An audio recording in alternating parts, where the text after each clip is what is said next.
Welcome back, everyone. Okay, so we're in week 6, and this week we're discussing the sixth chakra and the 12th house, which you've probably already seen if you've looked at the material so far.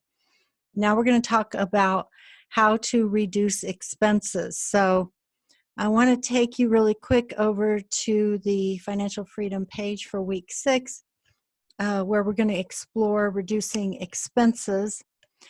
And as I'm saying here, in order to achieve financial freedom, one of the fundamental elements is to have an income that is equal to or greater than your expenses.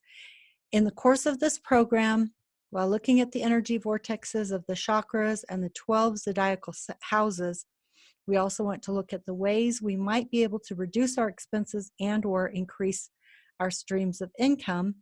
And this is where reducing expenses comes in. So we're going to talk about that. And then I'm going to have you do an exercise to come up with a list of monthly expenses, some of which you might be able to eliminate in the next 2 months or in the coming year. All right, so that's where we're at now. We're looking at reducing expenses. And so let's talk about that. All right. One of the things I want to say here is that my goal in this program is to be as honest as I can possibly be, because I think that, if you read books or look at audio or video or workshops by people like Tony Robbins, Wayne Dyer, those are the two that really come to mind for me, but I'm sure you guys have seen others. And you're familiar with probably with the genre, motivational speakers, such like that. Some who maybe focus specifically on finances, like Robert Kiyosaki, or people like that. And this idea that you're having someone who's talking to you who's like reached the pinnacle of success. And somehow we're supposed to think that because they've achieved the pinnacle of success, that they have the qualifications to tell us how to achieve success. Now, there's some logic behind that, absolutely. But there's also this problem, which you may have experienced yourself, either consciously or unconsciously. I could tell you I've experienced it consciously, where I think to myself, okay, you're a millionaire, a multimillionaire, a New York Times bestselling author, or like think about Tony Robbins. He says he charges his clients $1 million a year to coach them. And he's probably a billionaire. I'm not sure, but these people are extraordinarily successful. They're multimillionaires, billionaires, New York Times bestselling authors. And I think, well, of course it's easy for you. You're a multimillionaire, you're a billionaire, you're a New York Times bestselling author, you're extraordinarily successful. Of course it's easy for you. I'm an average human being. I'm just struggling to figure out how to make my life work so I can be happy, so I can thrive instead of just survive. Well, can I have some like normal average person talking to me who can show me how to do this? And there are people out there who are just normal average people, but they are successful. And so, but because there's this cultural belief that you have to be a multimillionaire and a New York Times bestselling author to be, successful, the only people like that can tell us how to be successful, I think actually is harmful, because it gives the impression that if you're not that, you're somehow not successful. And it creates this idea of, it's like it almost creates a class system, not just around money and power and success, but it gives you this idea like you're not as good as them. You'll never be as good as them. You'll never be able to achieve what they achieve. I'm not saying we all feel that way. I do think that they've offered, I've read their works, I've listened to their audio programs, I've seen their workshops. I do think that they have a lot to offer, but, and I've learned a lot from them. But I also know that I have felt that before. Like, how can I'm never going to be of course it's easy for you. You're a multimillionaire. You're a New York Times bestselling author. I'm just an average person. How can I do this? And so again, it creates this kind of class system where you you don't even think you're in that class. How can you do what they do? You're not even in their class. So you kind of you end up looking down on yourself without necessarily realizing that that's what's happening, that you're putting them on a pedestal and you're looking down on yourself, and even if it's only in your subconscious mind, you think, I can never do what they do. They're different than me somehow. And that's why I think it's actually important to not continually perpetrate and perpetuate this idea that you're only successful if you're a multimillionaire, that you can only be financially free if you're a multimillionaire and a New York Times bestselling author, because it's just not true. And so that's why I wanted to bring this program and to be brutally honest, like, I am not going to pretend like I am some kind of perfect person. I'm not. I am just an average human being. I'm not a multimillionaire. I'm not debt free. And yet I do consider myself financially free because I am happy, because I enjoy my life, because I get to do what I want. I get to be my own boss. I get to make the decisions. I get to have the choice. I have the freedom. I get to decide when I work. I get to decide who I work with.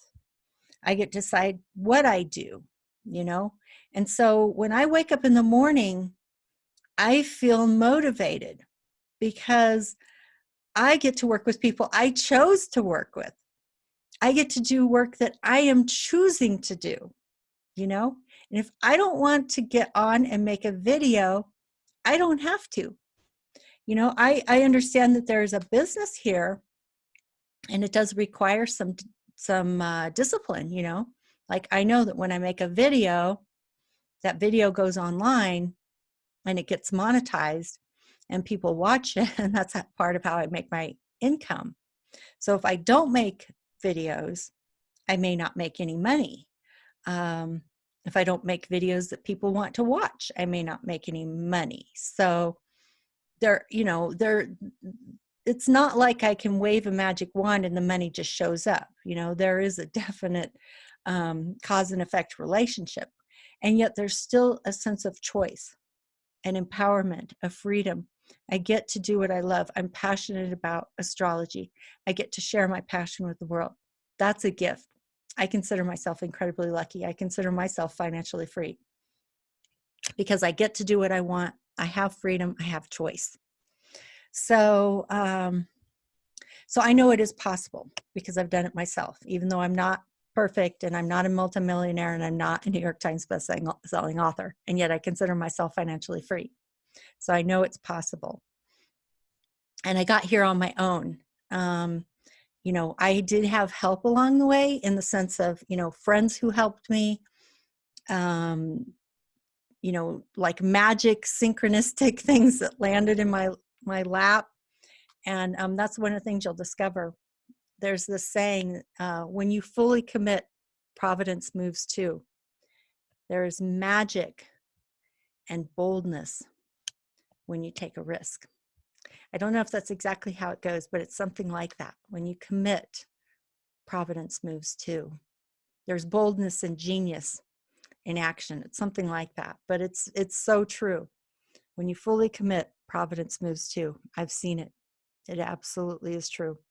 And so you will get help along the way. But I'm not talking about like, I'm not what do they call that? Inheritance baby, not at all.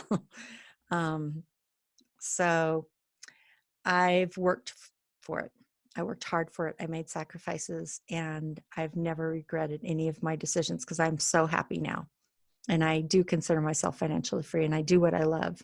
I have freedom and I have choice, and I am excited about the work that I do every day.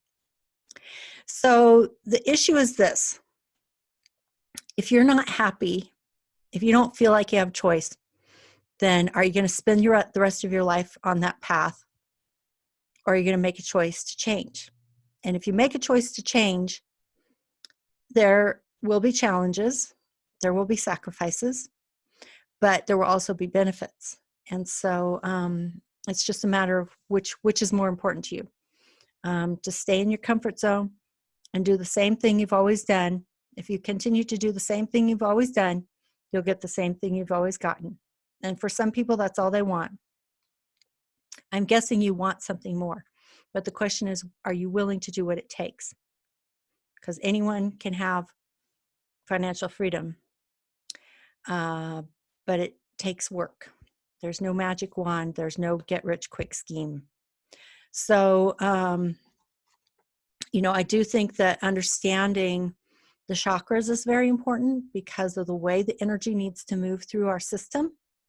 And if the chakras are blocked by woundedness, trauma, or fear, that needs to be healed so that the energy can flow through without being blocked. That's very important. That's why understanding the chakras is so important, because you need to know where the blockages are so you can heal those wounds and traumas and clear out those blockages so the energy can flow through and come out into physical manifestation.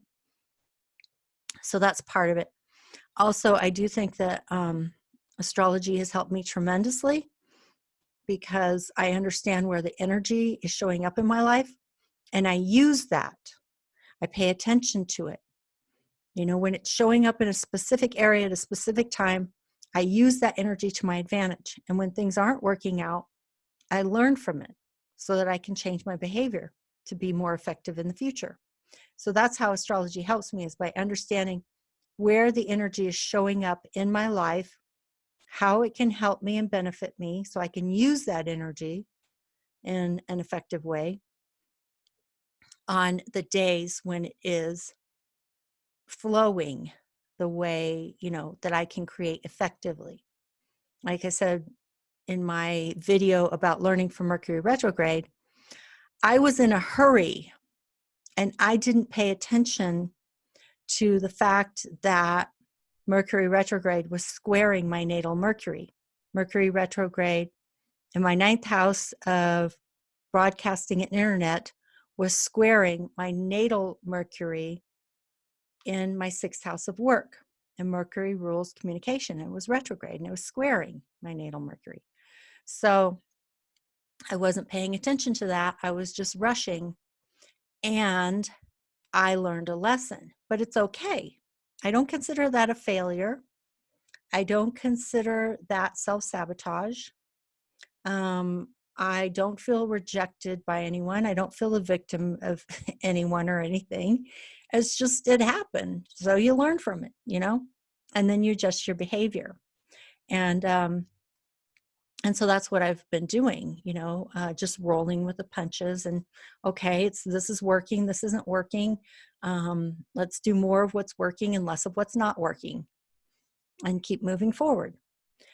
So there's always crisis in every opportunity. And that's why when we pay attention to what astrology is teaching us, we can see the patterns and we can benefit from that. So that's why we're learning about chakras and astrology.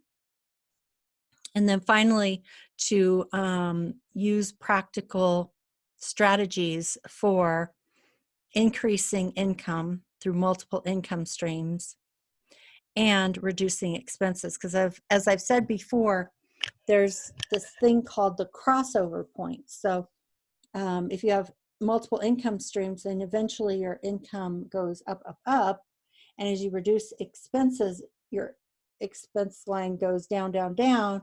And then there's a crossover point, and that's financial freedom. Now, it doesn't mean that I think there's 2 levels to it. There's the more spiritual, emotional, psychological side, which is a feeling of freedom. So you can still be in debt. You can still be working and still experience financial freedom. That's where I'm at. but we also want to get to a position where we have the flexibility to move and flow with the bumpiness of life. Okay, so as an example, there's always going to be ups and downs in the stock market. It's cyclical. There's always going to be ups and downs in the economy. It's cyclical. And so you want to have buffers, so that you are never, in a sense, devastated by any of these ups and downs.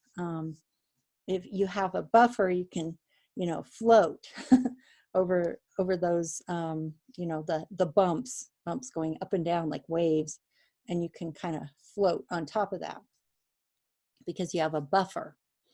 So that's the goal. That also is a strategy for financial freedom. So, in a sense, this is a perfect opportunity because we are experiencing the cyclical nature of the stock market and the economy. And I don't know if any of you have been personally impacted by it, but if you have, I really want you to share that with me in email so that I know exactly what we're working with here, okay? Because I've been through it all, believe me. I left my high-paying, prestigious, cushy job at a law firm as a patent paralegal, intellectual property paralegal, with a top nationwide law firm. And I did it after 9/11. So, I know what I'm talking about. I quit that job voluntarily after 9/11 because I was so unhappy. And I thought, I went to work that day on 9/11. I dropped my daughter off at daycare and I went to work. I didn't ever listen to the radio, so I had no idea what was happening in the world on that day. It was just a normal day for me. I dropped my daughter off at daycare and I went to work. And it was when I got to work and I did my normal things like getting a cup of coffee, checking my email, checking my voicemail. And my mom was left multiple frantic voicemails. And she's like, check the news, check the news. So I was like, whoa, what's going on here? And I saw all of the other employees huddled around the reception desk. And I'm like, what's going on? So I just kind of wandered up there and I saw them looking at the TV. Someone had brought in a little black and white TV. They were looking at it. And I looked. And that's when I saw, the airplanes. And so what really came alive for me on that day was I realized that the people who died on 9/11 were just like me. They went to work just like me. They went to their desk, they got a cup of coffee, they checked their email, they checked their phone messages just like me. And then they died. And even to this day, I guess it's almost 20 years later. It still breaks my heart. And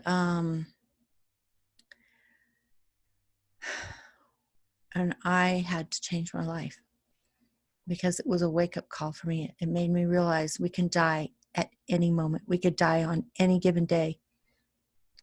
And if you aren't living your life, then you're dying your life. And I asked myself, knowing I'm just like those people who lost their lives on 9/11. I'm just like them.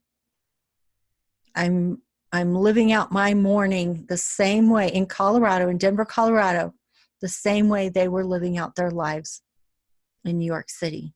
We were exactly the same kind of people. And I thought to myself, if I was them and I only had a few seconds left to live, and I had those seconds to ask myself, is Is it worth it? And I'm thinking my little baby girl is in the daycare, um, just maybe a quarter mile away from where I was working. And here I am with only seconds left to live. Is it worth it? I said, no, it's not worth it. I don't want to be here. This is not the way I want to live my life. And if I died today, knowing my baby girl is only a quarter of a mile away from me and I'm not with her and she's not with me, it's not worth it. So, so that was a huge wake-up call, because I knew I'd been holding my breath for a long time. I knew I was miserable there. I knew I wanted out. I just didn't know how because I was so damn scared. But when I realized that I could die at any moment, I could die on any given day, and that was real on that day. That was not just a theory. It was real on that day. And I had got a huge wake-up call. You can't live your life in fear, because if you're not living your life, you're dying your life. So that's when I decided to change my life. And took a long time. I groped in the dark most of that way and tried to find my way to financial freedom, to find my way to happiness, to find my way to thriving. And I've never regretted the journey. So I want to share with you a book that I think is really helpful for the strategy of financial freedom. It's called Your Money or Your Life. And the original version was by Joe Dominguez and Vicki Robin, but Joe Dominguez has since died, and Vicki Robin has done the revision. And both books are really good. The original book is really good, and the revision is really good. And I own it both. I own the original version in paperback. I own the new revised version in paperback, and I own the new revised version on Audible. That's how good I think it is. And it's really not that expensive. This paperback is $18. It's well worth the money, believe me. Or if you get it on Audible, if you don't have an Audible account, you can get your first book free. So I'm not kidding you. If you don't have an Audible account, you can get this book free on Audible, because they let you have your first book free, and you can cancel your account. So you could get this book on Audible for free. So if you don't have an Audible account, I highly recommend it to get that book for free. And then the other thing is, if you decide you like Audible, it's like, I'm not doing an advertisement. I'm just telling you personally, I love Audible. I think the monthly membership fee is only like $17, $16.99, something like that. And you get a book every month. And but again, the first one is free and you can cancel. So, and you get to keep your free book. So it's well worth it. And if you decide to stay with Audible, I also think it's well worth it. I love my Audible account. So anyway, there are different ways to do budgets. And I got this little budget book. This was like on sale at Michael's for $1.97, nothing. So I haven't actually used this one, but I might play with it because I want to go fine tune my my finances a little more and look for ways to tighten my budget. But the interesting thing about this philosophy in Your Money or Your Life is that it's not about sacrificing in the sense of like just constantly reduce without any consideration for what you're doing or why you're doing it. They're focused on looking for joy in life. And so when you spend money, you have to know why you're spending that money.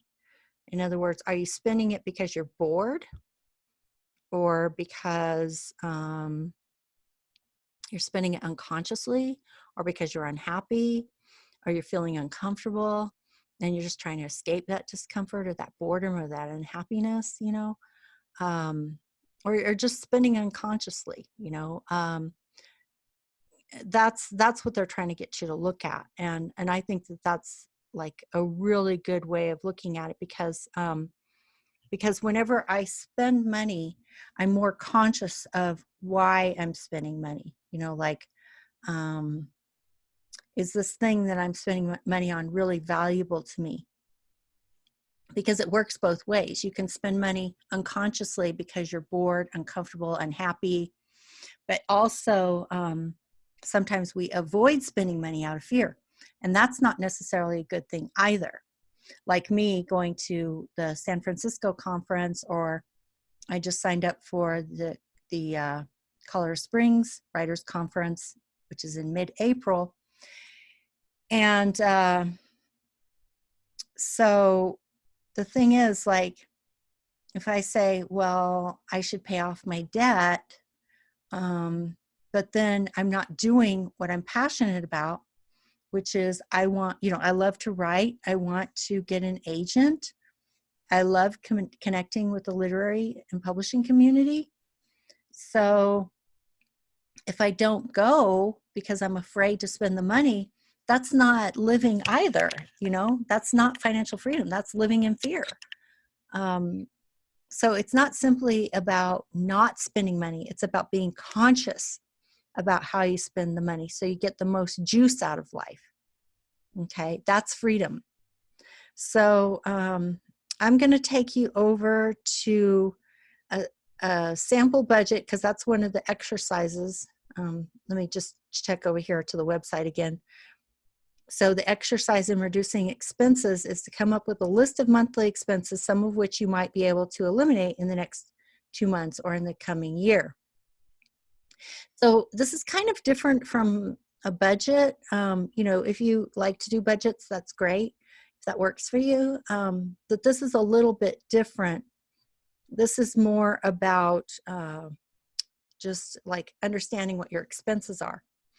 So this is a sample budget. So I just put up here a sample budget for March 2020, and listing out some of the expenses, and like credit cards. Like, this is the way I like to do it because I put it in chronological order.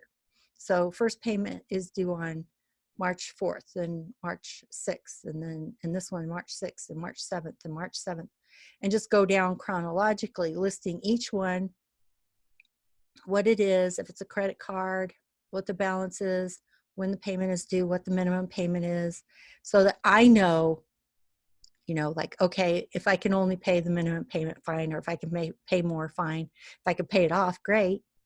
And also tracking how much they're charging me in interest and fees. Sometimes I'll just use the actual dollar amount, or sometimes put in the percentage.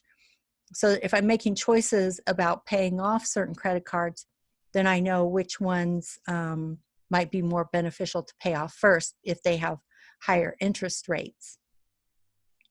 Obviously, that's good to pay off first. So, and then my monthly student loan bill, credit card 2, credit card 3. If they're paid off, then the balance is 0 and the payment due is 0, and I can track the credit available because maybe like I might need that for emergencies or business expenses or things like that. I don't go out and shop for fun. That's not something I do for fun.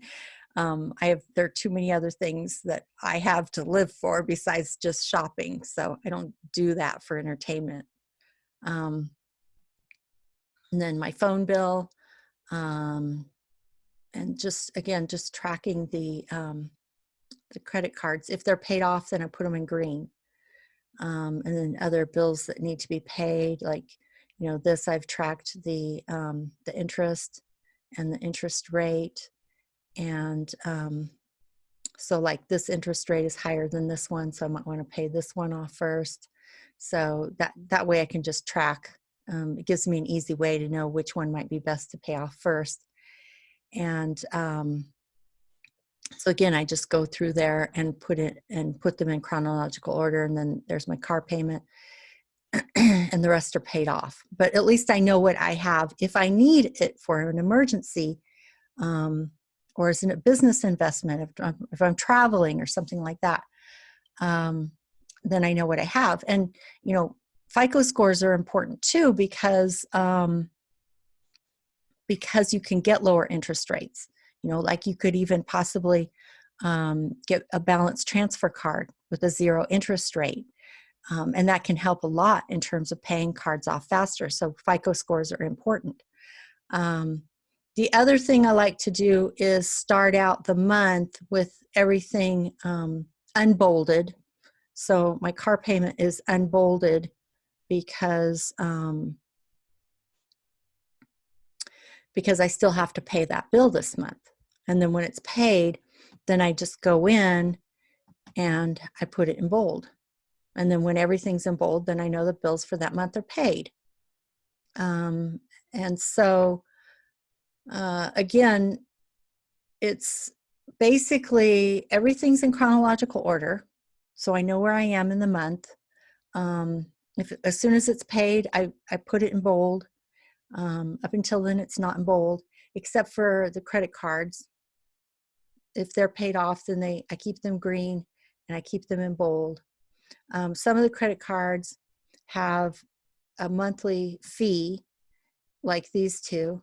So at the beginning of the month, they'd still be green, but they wouldn't be in bold, because that reminds me, okay, I still have to pay the monthly fee of $12 on that card and the monthly fee of $8 on that card. Even if there's no balance, they have a monthly fee. Now, at some point, I can weigh it out and say, is it worth it to me to pay $20 every month to keep these cards? Well, if I'm trying to build good credit and I'm working on my FICO score, it might be worthwhile to keep the cards. Or if I think I might need that money in an emergency, or for a business expense, then it might be worthwhile to keep the card. But those are things that each of you individually have to decide. But you've got to track your expenses, because if you don't, you have no idea, what you have no idea. If you're not tracking what's coming in and what's going out, then you have no idea how close you are getting to financial freedom. So the goal here would be ultimately to pay off each of these credit cards. So, if that's the goal, then each month I'm working to pay off maybe this one first. And the student loan will never get paid off, I don't think, in my whole lifetime, but that's fine. It's only $86 a month. I can manage that because it's income based. And, monthly T-Mobile is due every month, and web hosting fees are due every month. That's not, and my Audible, that's not listed here because they're tied to a credit card. They come off a credit card every month. The monthly web hosting fee and monthly Audible subscription. So it's on one of these that I still owe money on. So I just haven't bothered to put it in my budget. But eventually, like if I pay this off, then if that's the card that that it's being charged to, then I'll have to take it out and put it in as an expense that will come out of my regular bank account. So okay, so what else? So then the other thing you can do is look at how much you make every month. For me, it's a little bit hard because my income is not stable enough. It goes way up and way down. And when it goes way up, I pay off credit cards. When it goes way down, there have actually been times where I've literally have to live off of credit. So so I'm looking forward to, that's one of my goals, is to stabilize my income so that every month I have a certain amount that's a minimum that I can count on every single month. Obviously, I do make enough of a minimum income to pay my minimum expenses every month, except for there have been times when my income was so low that I literally had to use credit cards to live on. And that's one of the challenges of being self-employed until you reach that point where you make enough money that you've always got a minimum income and the rest is just sort of like cream on top.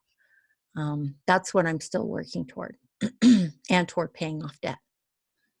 So, but again, the goal is to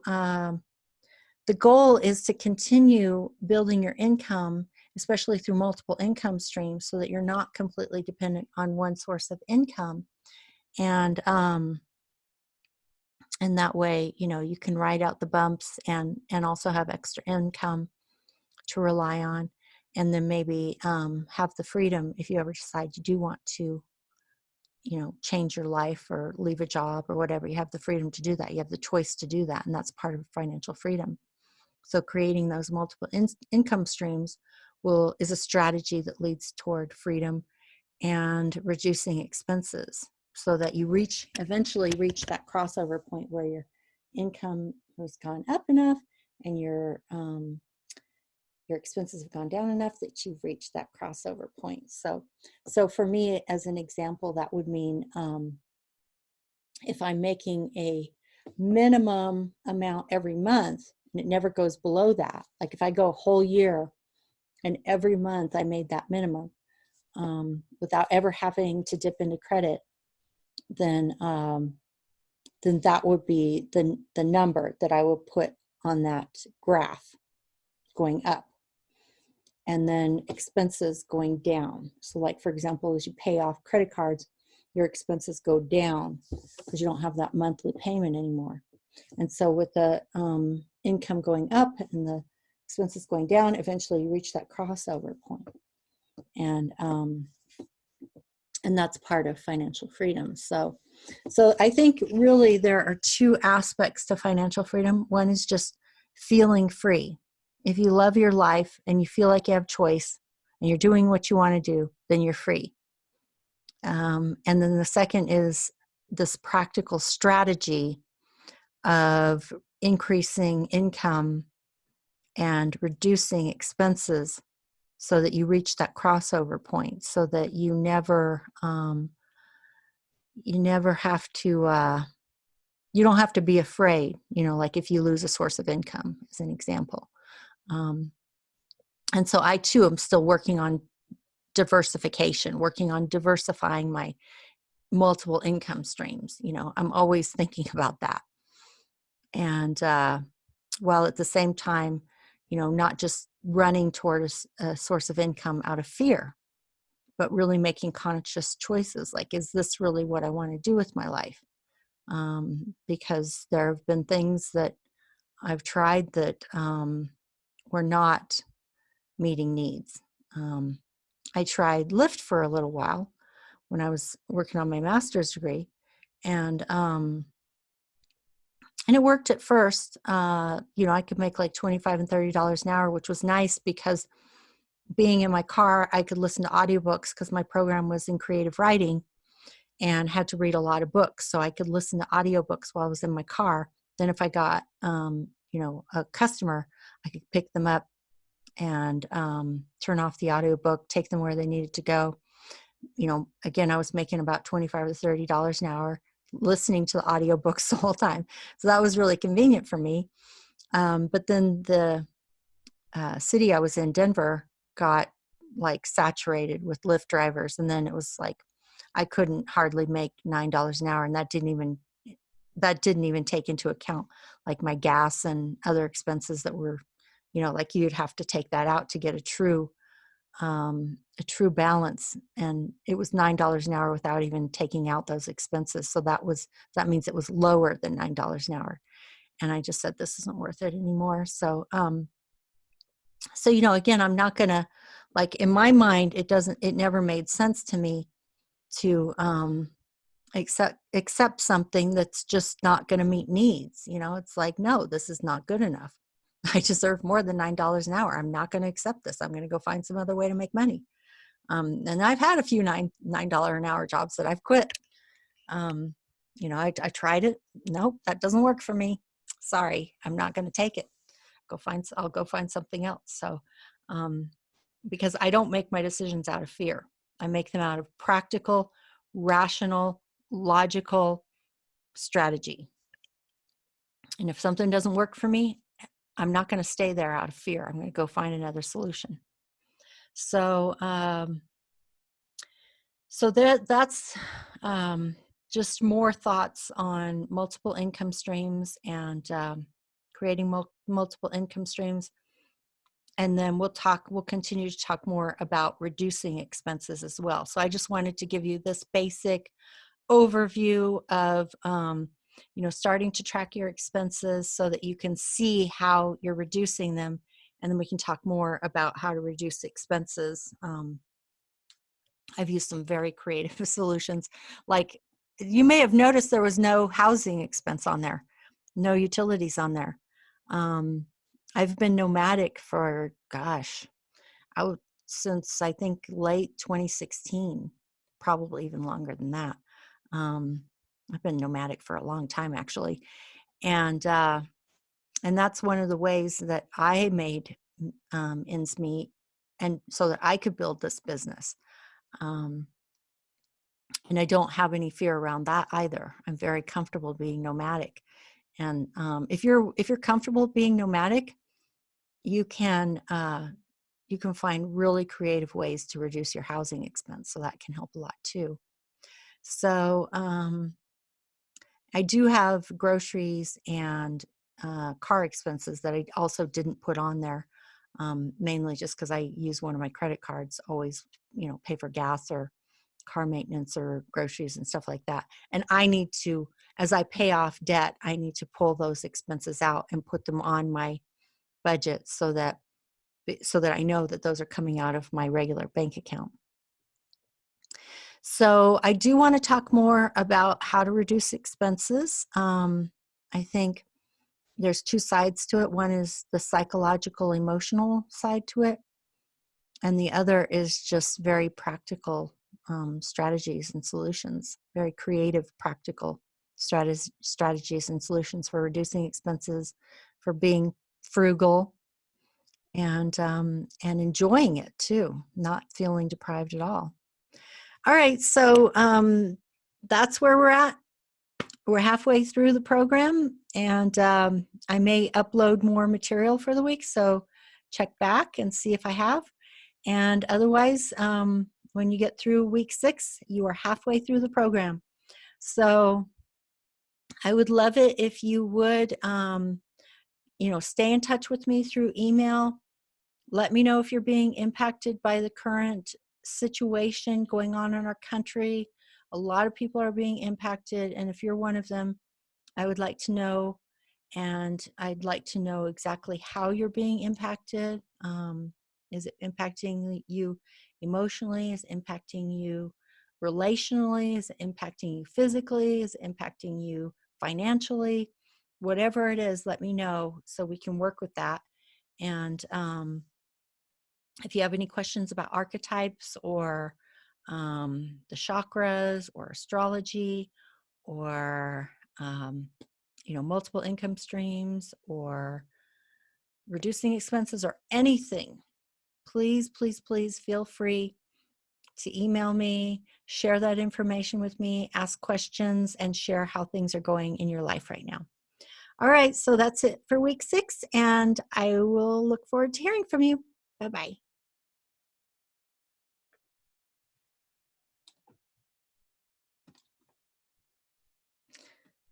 Hello. For some reason, it didn't stop recording. All right, let's try that again. Bye-bye.